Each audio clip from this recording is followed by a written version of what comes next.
பூங்கா நகரத்தினால நீங்க விட்ட படங்கள்ல மிக முக்கியமான படம் மைனா. இன்னும் நான் சந்தோஷப்பட்டேன். ம். ஆனா விட்டுட்டோமேன்னு எல்லாரும் சொன்னாங்க, வருத்தப்பட்டேன். ஆனா நான் வந்து தீர்க்கமா எப்பவுமே அ அ தென்மேற்கு பருவக்காற்றும் அந்த டயத்துல தான் விட்டது. ம்.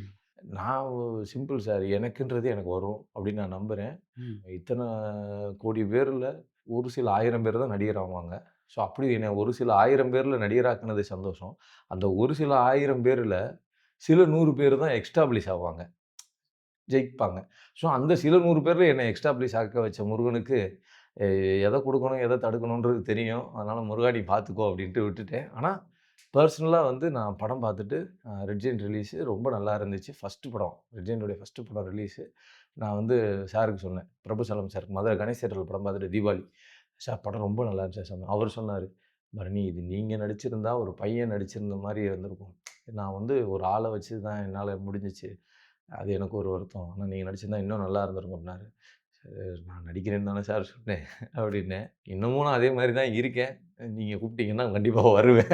அதே மாரி தான் சீனு ராமசாமி அண்ணனுக்கும் அதே தான் சொல்லிக்கிறணும். இப்பயும் ஒரு தென்மேற்கு பருவக்காற்று ரெடின்னா, நம்ம போய் நடிக்கிறதுக்கு தயாரா தான் இருக்கோம் சார்.